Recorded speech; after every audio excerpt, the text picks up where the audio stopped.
look, the movie sucks, but listen, look, the movie sucks, but listen, look, the movie sucks, but listen.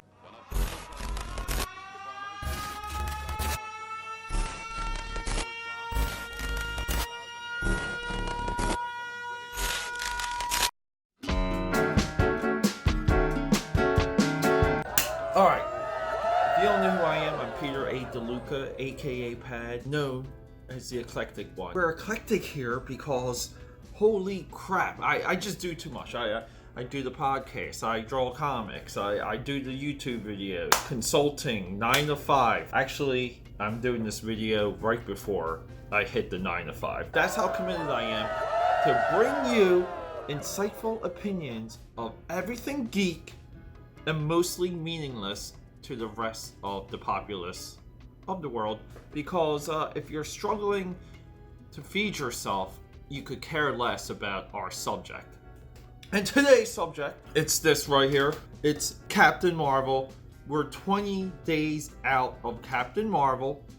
We got Shazam coming. So what does this mean to geekdom? Captain Marvel was the final. Captain Marvel ripped apart the geek community. On one side we would have like the comic gators, and the other side we had the SJWs, and it just angered and pissed off a lot of people. Now, up until this point, movies that pissed off people normally were great, innovative, thought-provoking, long-lasting, but forgotten. See, the impact of a lot of these movies, I'm just going to run off real quick. We got Kid, Apocalypse Now, Midnight Cowboy, Clockwork Orange. Do you see the pattern here? See, these movies are not much referenced today, and they're some of my favorite. But at the time, they moved the needle, pun intended. If you guys don't know what Move the Needle is, I'm sorry, but Move the Needle might even get me kicked off of Twitter. But anyway, it's just a hashtag, no, don't worry. But yeah, so one side we had these, it was almost like a traditional loyalist. People that just wanted movies to be movies with no agendas, with nothing in sight. We're here to entertain you. Old school style of thinking. And on the other, we want progressiveness. We want movies to have a point. We want movies designed with a social and political intent to educate and to move. Can we get both? Can we get a middle ground? If you want to talk about middle grounds of that very thing, read Frank Miller's Dark Knight. If you want to see politics and entertainment and have it completely blurred, to where you're not even sure what the intent is, but you know it's there. That's what makes DKR so interesting. I don't like seeing the Civil War. Nothing good can come of where things are now, because there's no real fight. The fight that everyone's involved in is most likely due to not having any worries. I mean, but most of the people involved with this war over Captain Marvel and the future of the MCU, these people have day jobs. They're able to tweet all day. It's nearly a hobby to them, both sides. But I just wanted to go through a couple of things. So let's just get to a major point. The general audience. What is the mindset of the general audience? This is no better defined than what happened a night ago on the Logan Paul podcast. Let's just cut to that real quick. Carol? Did you see Captain Marvel by chance? No. Are we telling our true feelings about it? No, we already did. Look, the movie sucks, but listen. Okay, so you see my point. See, the general audience just doesn't like the movie to begin with. The general audience has already moved on from Captain Marvel. The people right now clinging on to it are the people that believe it's of significance and has a political message and it's progressive. Now, No one's holding on to Wonder Woman for those reasons. People are holding on to Wonder Woman because it was a kick-butt movie. No one's holding on to Aliens because Ripley represented something other than a mother who's pissed, killing another mother in a sci-fi future, and kind of looked hot doing it. Definitely looked hot doing it. People are holding on to those movies because they're of a quality. I'll say it again. They're holding on to those movies because they're of a quality, not equality. I did not say equality there. Let me just go through some of the wins for the SJWs. Number one, this movie made money. Now, it made middle money, okay?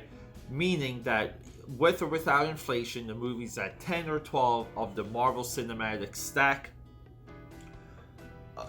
I feel like that's 100% accurate, because if we compare the story's quality and the way how the story came out, I know that's a platitude, to Thor: The Dark World. Thor: The Dark World didn't have all of the hype around it that this movie had. This movie did have a level of hype being between the Avenger movies. So, if Thor: The Dark World was positioned a little bit better, what if Thor: The Dark World was positioned into a storyline that led into Age of Ultron? Could it have done better? Could the box office have popped? Perhaps, yeah. I mean, look, Iron Man 2 has great numbers because of the hype from Iron Man 1. But look, for no lead-in, for being middle of the pack, that's a success. That's an audience showing up for Captain Marvel. Number two is it had a good second week. It fell off 70%-ish. People wanted a 99% fall off. Let's just be honest. The comic gators would not have been satisfied otherwise. They wouldn't. I think 80% would have been a definite loss, but you're 10% above it. So good job, Captain Marvel.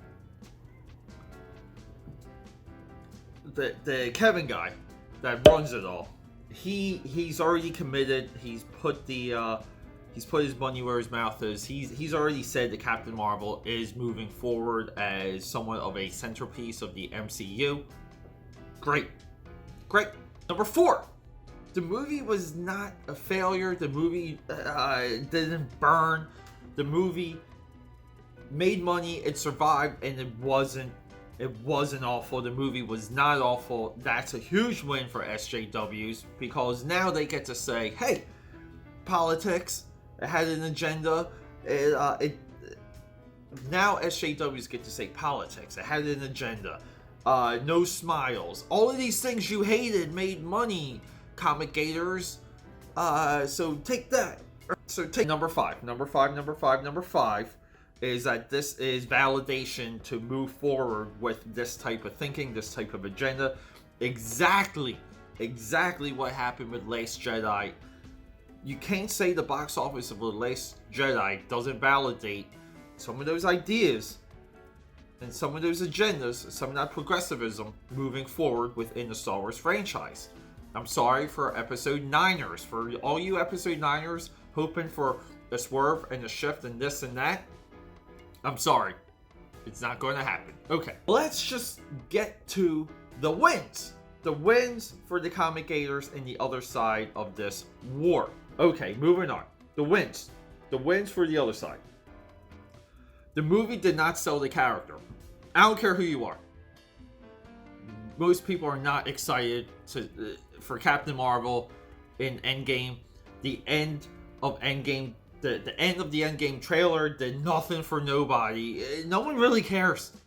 This is why they're arguing about Brie Larson's makeup. Number 2, a little similar to number 1, but the movie didn't excite the general audience to be hyped about the character. Now you might be saying, like, well, okay, but if we look at what the Paul Rudd movie did for Paul Rudd's superhero, and Black Panther did for Black Panther, people want more. They just want more.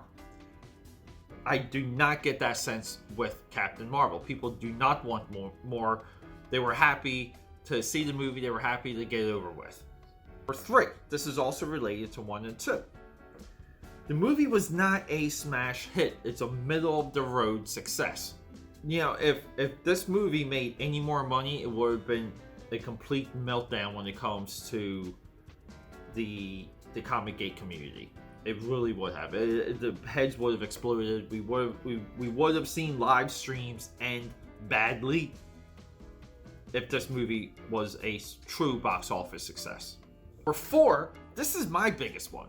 This is something I say a lot. The movie had no cool factor. There was nothing cool about that movie.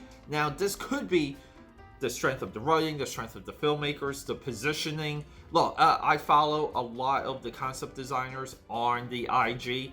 The stuff that they post, it just seems like the DNA in this movie. There was nothing really exciting. What they conceived was the movie that ended up on screen. None of it seemed to get my rocks off. The MCU needs cool factors. I'm sorry, it needs to be cool AF. Number 5, the movie does not seem to have repeat viewers, repeat audience. It doesn't really seem to crest over into week 2 and week 3.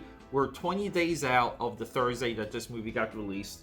Us, a movie that was promoted with African Americans, was promoted as a cast of color. We know some of the politics of Get Out, but Us was made and promoted as it's going to F you up type of horror. This movie's going to F you up. That's what Us represented. That's how it was promoted. That's why it made, $70 million?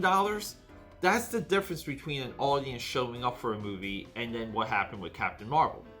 Don't shine a turd. Don't focus on the initial box office for Captain Marvel. That movie needed legs.